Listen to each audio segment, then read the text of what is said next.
ठीक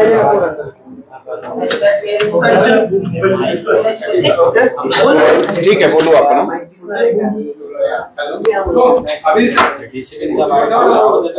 समोर येईल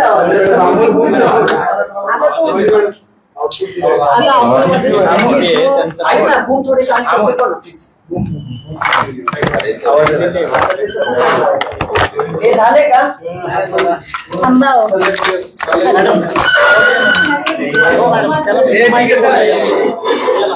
सर, पुण्यातील एफसी कॉलेजवरील हॉटेल प्रकरणी जो काही काल आपण तपास सुरू केला होता, काय त्यामध्ये अपडेट आहे? काय गुन्हा दाखल केलाय? किती आरोपी अटकेत आहे आणि काय चौकशी सुरू? नमस्कार. कालची जी घटना काल सुद्धा त्याबद्दल आम्ही माहिती दिली होती. एफसी रोडला जे L3 नावाचा एक बार आहे त्या ठिकाणी उशिरापर्यंत लीगल परमिसिबल लिमिटचे बियॉन्ड चालवण्यासाठी त्याच्या विरुद्ध काल एक गुन्हा दाखल करण्यात आलेला आहे. हा गुन्हा शिवाजीनगर पोलीस स्टेशन या ठिकाणी 162/2024 त्यामध्ये भारतीय दंड संहिताची कलम 188 त्याचे बरोबर भारतीय दंड संहिताची कलम 120 आणि त्याचबरोबर महाराष्ट्र दारूबंदी प्रतिबंध अधिनियम जे आहे त्याची कलम आहे 65E, 77, 79, 82 आणि 83. त्याचबरोबर बॉम्बे पोलीस ऍक्ट 433(1)W हा कलमाच्या खाली सध्या गुन्हा दाखल करण्यात आलेला आहे. हा गुन्हा जे आहे ते 9 आरोपीचे विरुद्ध दाखल करण्यात आलेला आहे. त्यामध्ये आरोपी जे आहे जसा काल पण सांगितला होता की त्यामधला 2 मूल मालक आहे, संतोष विठ्ठल कामठे, सचिन विठ्ठल कामठे. त्या 2 मूल मालकाने ज्यांना पुढे अग्रीमेंट करून ऑपरेशनल करण्यासाठी ज्यांना कॉन्ट्रॅक्टवर दिलेला होता त्यामध्ये उत्कर्ष कालिदास देशमाने, योगेंद्र गिरासे आणि रवी महेश्वरी म्हणून 3 इसम आहे. आणि त्याचे बरोबर त्याचा मॅनेजर आहे मानस मलिक, त्याचबरोबर तो डीजे चालवणारा तिथला दिनेश मानकर आणि त्या हे सगळे इव्हेंटला ज्यांनी काल रात्री ऑर्गनाईज केला उशिरा हे जे बार चालवणारे आहे त्याचे बरोबर मिळून ज्यांनी ऑर्गनाईज केला अक्षय कामठे, ते अजून एक रोहन राजू गायकवाड आहे, तो पण ऑर्गनायझर मध्ये त्याचा सहभाग होता. तर ते हा 9 मधना 8 जे आरोपी आहे त्यांना सध्या ताब्यात घेण्यात आलेला आहे, त्यांना अरेस्ट करण्यात आलेला आहे. त्यांना आज माननीय कोर्टाचे समोर पेश करण्यात येणार आहे. तर सध्यापर्यंत झालेली चौकशीमध्ये हा माणसाने कसा कसा रोल काय होता, कोणी ऑर्गनाईज केला आहे आणि किती वाजता ते आले, किती वाजता गेले, असे प्रकारची जे प्राथमिक माहिती आहे मला प्राप्त झालेली आहे. पुढचा तपास जे आहे ते सध्या चालू आहे.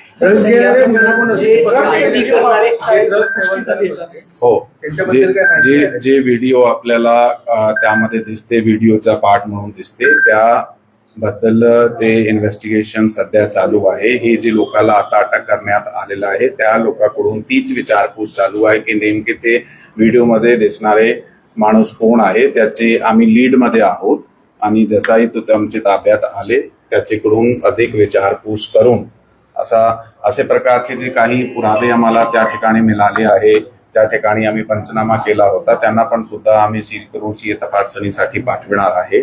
जे काही आपल्याला तपासामध्ये निष्पन्न झाला त्याच्या आधारावर ते जे आहे ते NDPS किंवा संबंधित कलमाच्या खाली जे आहे कारवाई केली जाणार आहे.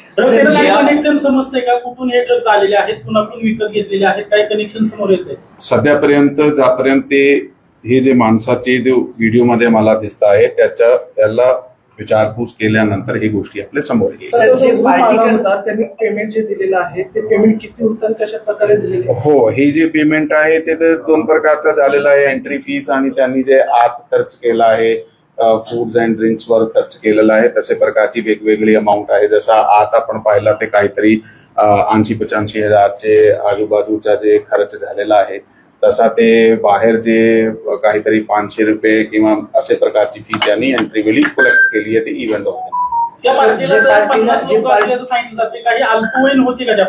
अल्पवयीन बद्दल आता ही अतिकिसित कोणत्या दुसरे एक ठिकाणी होते, दुसरे कोणीतरी बार रेस्टॉरंट मध्ये होते आणि तिकडे ते या ठिकाणी त्याची एंट्री त्यांनी खूप इन्फॉर्मल पद्धतीने केली आहे कारण वेळाचे उशिरा केलेली आहे. मग तसे प्रकारच्या त्यांनी ते रेकॉर्ड वगैरे काही कलेक्ट केला नाहीये, जसा की आधार कार्ड, ज्या वयाच्या जे प्रमाणपत्र आहे परंतु या अगोदर ते ज्या ठिकाणी होते तिकडचा आम्ही गोळा करीत आहोत. तिकडनं जर आम्हाला असे प्रकारची माहिती मिळाली की कोणी अल्पवयीन जे मुलगा आहे तिथे या कोणी इसम आलेला आहे तर त्याबद्दल कारवाई करण्यात सर एकूण किती जण होते कामाचे? 40 जण जे होते म्हणते 40 ते 50 लोक त्यापैकी रफली कोणाला आपल्याला सांगितले त्यांना गेले आहे. तपासाला बोलवलं? हो, त्यांना सगळ्याला तपासासाठी बोलतात. आयडेंटिफिकेशन कसं करणार आहात? आयडेंटिफिकेशन बीडीसी बेसिसवर आहे आणि ज्या ठिकाणून ते आधी पार्टी करून आले होते तिथून आपण जे माहिती आहे अधिक माहिती प्राप्त करून अशा प्रकारे त्याची माहिती गोळा करणार आहे. आणि त्याचबरोबर आता जे अटक झालेले माणूस आहे त्याच्याकडून सुद्धा विचारपूस घेऊन काही लोकांचे नाम निष्पन्न होत आहे. आधीच्या पार्टी आधी पण कुठे पार्टी केली होती काही नाही काल?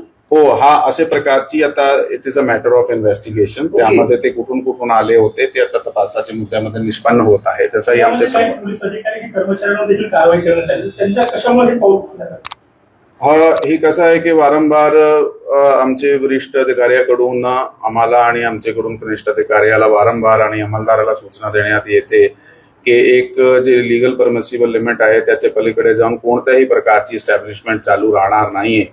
आता त्या रात्री जे काही अधिकारी आणि अंमलदार या विशेष एरियामध्ये रात्रगस्तासाठी होते त्याची हे जबाबदारी होती. त्यामधून काही हलगर्जीपणा झालेला आहे, ज्या लक्ष चुकला आहे त्यामुळे ते डिसिप्लिनरी ऍक्शन घेण्यात आलेलं आहे. यामध्ये 2 अधिकारी आणि 2 अंमलदाराला निलंबित करण्यात आलेलं आहे. पुढची चौकशी जी आहे ती आता सध्या चालू आहे. मागील महिन्यामध्ये याच बारच्या विरोधात काही तक्रारी आल्या होत्या, स्थानिकांनी त्या तक्रारी केलेल्या होत्या, त्याबद्दल काही चौकशी केली आहे का? त्या चौकशी पोलीस स्टेशनकडे सध्या पोलीस स्टेशन आणि जिल्हाधिकाऱ्यांकडे दोन्ही ठिकाणी या तक्रारी केल्या पोलीस स्टेशनकडे सध्यापर्यंतची अशी तक्रारीची